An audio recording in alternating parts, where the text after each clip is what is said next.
Alright, now I've already said the Jessica Alba one, so if that's one of your questions, forget it. Let's have the first question.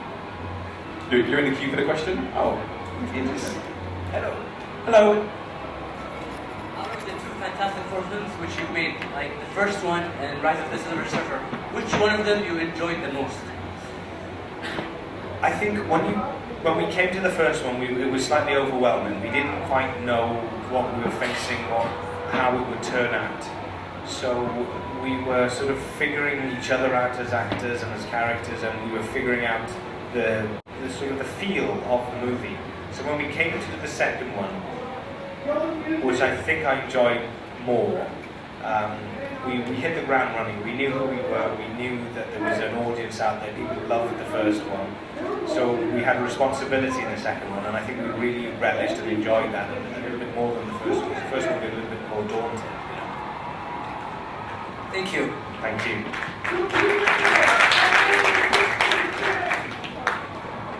Welcome to Ryan. Thank you. I'm a little bit older than your average man and such. I think actually you and I are of an age, and This is the proposal, younger isn't than I it? am. Stop it. anyway, I remember when my mother told me that they were doing BBC Hornblower and such, and I was determined to hate it. I've been a big fan of the books, and I was going to hate it. And she's like, honey, why don't you just give it a chance and stuff? And then I was a huge fan. I was a big comic book guy. I don't think anyone else could do it like you. Thank you. Thank But you. I actually always wonder, you make such a habit of playing, these great heroes to start with. These very, underdog characters like Pip and Great Expectations. A lot of people we love to root for and stuff. Would you ever play a villain? Would you like to play a villain? I think every actor would love to play all sorts of characters, and I have grown up playing heroic and somewhat earnest characters, I guess, like Horatio Hornblower, especially, and William Wilberforce as well. I played in Amazing Grace. So I think the older I become, I think I'll have more opportunities to play darker, more interesting characters. But it's also hard to convince people that you can do that as well, because if you've represented all these sort of straight, sort of leading men characters, it's very hard to convince producers and directors that you can do the opposite. I know I can do it as an actor, but it's just having the opportunity to do it. So it might be a sort of a slow transition. I might play somebody who is good but is forced to be bad for whatever reason. And then maybe from that, maybe play somebody who's inherently bad. Yeah. I think you've got a trusting face, that's what it is. It's too trusting, isn't it? You need to be like a Sith Lord in the next Star Wars or something. That's what you want. I'd love to do somebody that you think, oh, he's going to be our hero, but then sort of betrays the real hero. Something like that. Well, maybe you can leverage that like Henry Fonda did and like Good Men and Bad. Yes, something like that. Absolutely, yes. Wasn't expected. Yeah, he's an unexpected twist. Yeah. Hi, welcome to Dubai. Thank you. I just want to ask you what inspired you to be an actor? You know what's interesting? There wasn't a movie or a performance or anything that I watched. I was very fortunate. I was asked to audition for a part in a Welsh language soap opera called Pobl y Cwm when I was 11. They came to my primary school and said, we're auditioning for a character. And I went, yeah, I'll do that. I'll have a go at that. That sounds like fun. And so I fell in love with acting in the process by doing it. I got the part. So there was nothing, obviously it was in me. It was something that was awakened in me with that opportunity. And I fell in love with doing it. So I've been doing it sort of, professionally since I was 11. And I wasn't very good back then, but I went and studied acting as a form and as a medium. And I went to London for 3 years to study at RADA, and then just came back into life as a professional actor. So there wasn't one thing that inspired me, but of course, as an actor, as an artist, you get inspired every day, with meeting somebody or observing something or watching a sunset or reading a book or seeing a painting. So you draw on inspiration from life itself as an artist, and if you can continually grow and be inspired, I think you can grow as an artist and as an actor. Well, Manu Bennett did a sort of big hacker up the front. Now you're from Wales. Would anyone like to hear some Welsh? You can obviously speak Absolutely, Welsh. Would you like to hear yes. some Welsh? I can even sing you a Welsh song. Why don't I sing you a Welsh? Welsh song? They're singing. Come on. You want some singing?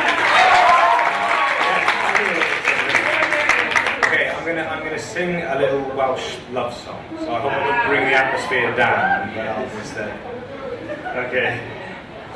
I'll just sing you just a one stanza or two, yeah. My dicter o mavanwy yn llen with lygaidi ond di a ble mae ddryddiau o mavanwy heb ryd o'r fy ngwedi anghofio'r oll a ddewidion awnest i rywun yn ethel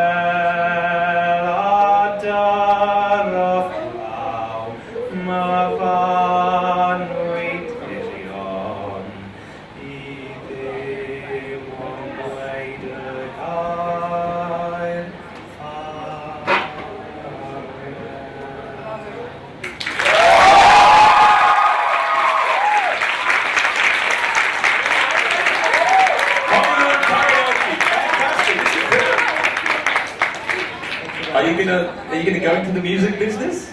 You've got a nice voice. That's a good voice. Thank you. I mean, I'd love to do a musical. I'm very envious of Hugh Jackman with all that talent and ability to go from Wolverine to the stage of. I think Rocky Horror, Frankenfurter. I think you could pull that off. I think that would actually be a thing. It's about time they redid Rocky Horror, and I'll put your name out there. You know what? I did a film many moons ago called The Secret of Munich. I'm not sure if it's ever came out, but it was. I think it was on DVD with Tim Curry. And that was a big thrill to work with him as a legend. How'd you knock up to him? How'd you do? He was so sweet. He would do the act for me. You know? I love it when actors don't shy away from parts that made them sort of famous. You know. Okay, brilliant. Next question. My question is a bit elaborate. So, if you were supposed to choose from being Batman or being James Bond, which one would you choose, and how would it be different from the actors who are already playing it? How would it be different? Wow, that's an incredible question. If the phone call Batman is open, I think you were also offered for James Bond back then when they were choosing for Daniel Craig. Was that true? I definitely met Barbara Broccoli.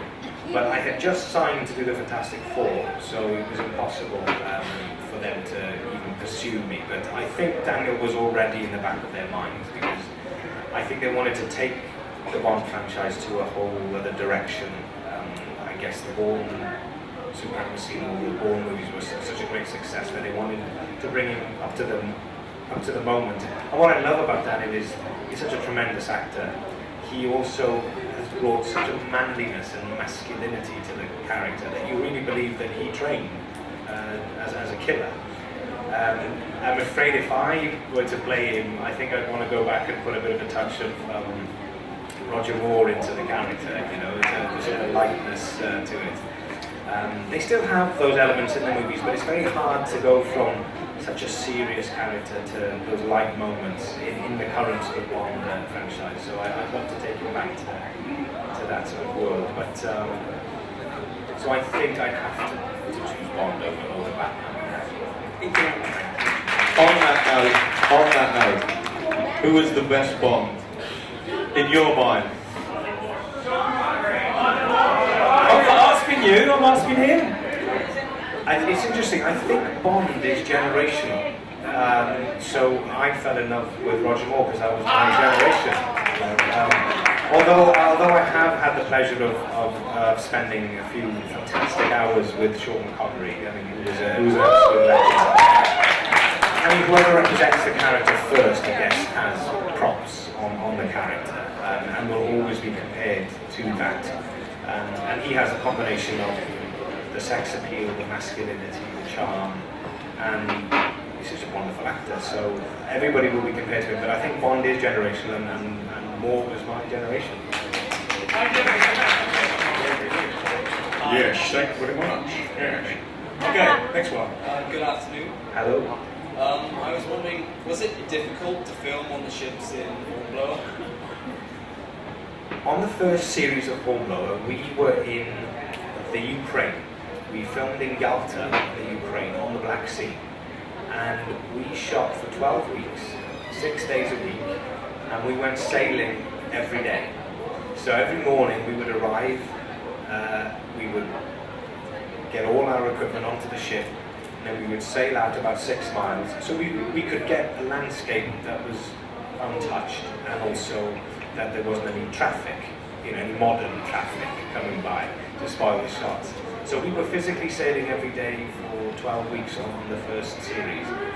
And as you can imagine, filming on water was incredibly tough because of the natural sort of, the being outdoors, being -4 degrees with the wind and the rain in the Ukraine at that time of year.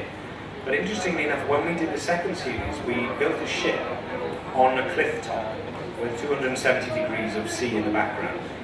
And it looked like we were sailing a lot more in the second series than it did in the first series when we were physically sailing, because it was easier to control the shots and to create it. Because you're fighting the elements when you're filming it on the sea. It's very hard to portray that you're actually out at sea sometimes. It was very odd. Thank you, sir. Thank you. My question is, you guys were so great in the first movie, the second movie, and the third movie was going to look like great, versus Collective. Why did Marvel drop you guys from the cast? Well, I'm not sure if it's official yet, but it just seems to me that that's what's going to happen. I think 20th Century Fox owns the franchise, and I guess it's an opportunity to inject some new blood into the franchise, like they've done very successfully with Spider-Man, I think. I know we all have fallen in love with Tobey as Spider-Man, but I think, forgive me, what's the name of the new Spider-Man? Andrew's done such an amazing job. I mean, these characters are what we've fallen in love with, so if they cast really good actors, I'm sure they will bring equally. You're the best. Thank you. Sir, can I take you to Burj Khalifa? Yes, thank you. I think it's official, by the way. I think Josh Trank, who directed Chronicle, which was written by Max Landis, who's on Yes. now, I think he's down to direct it. Oh, right. Well, then he's in the franchise in good hands, yeah.